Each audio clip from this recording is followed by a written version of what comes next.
At what age should a horse get their first set of vaccinations? We did have a comment on the community comment from Avery Powell, and she said, I recently adopted a wild Mustang yearling from the BLM land, and I would like to know if he needs his vaccinations now.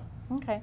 And that comment was helpful because it shows you that the age, the breed, the location, the history, if you know it or if it's unknown, all those things go into when the veterinarian helps you decide when should a horse have vaccinations, whether it's a young horse or an adult. Going back to the American Association of Equine Practitioners, the AAP is very helpful. They also have vaccination guidelines, surprise, surprise. They talk about what's called core vaccinations, and those are the ones that every horse should get because they're, the vaccine itself is safe and effective. The disease is either very serious, maybe fatal, like a rabies. I mean, there's no treatment, so the best thing to do is prevent.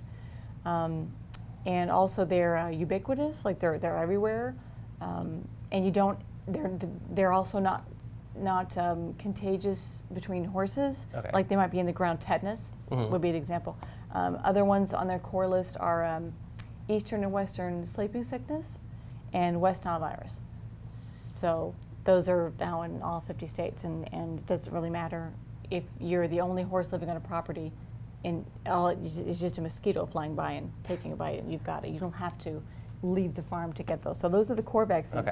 There's also risk-based vaccines, and that's like strangles and flu rhino and Potomac horse fever and some other ones. And those have to do with where you live in the country and what your exposure is. So let's say you had a horse that might be showing and traveling a lot. They might have to go into the other group with the risk factors because they're now being exposed and to if more. you're showing at a U.S. equestrian recognized show, there's the new vaccine rule. Well, I'll say it's new, it's been a couple years now.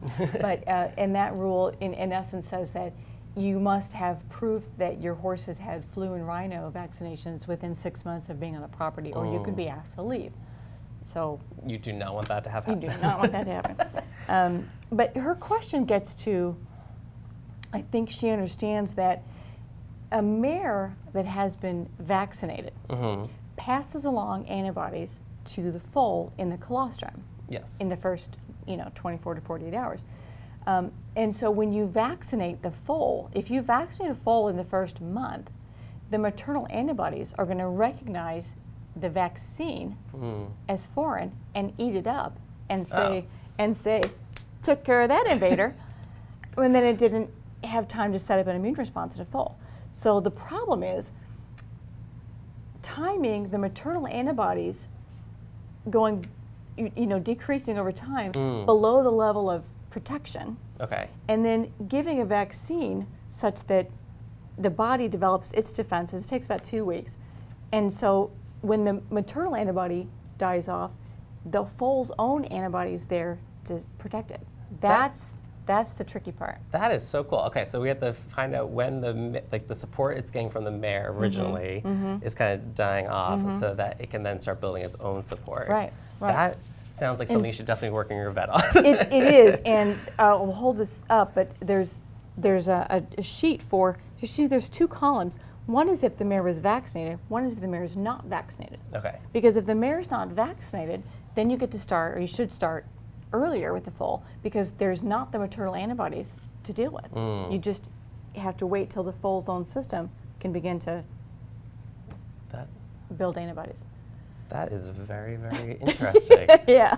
So not one dead set age. Work with your vet on it. Them's the kind of things we're learning in vet school.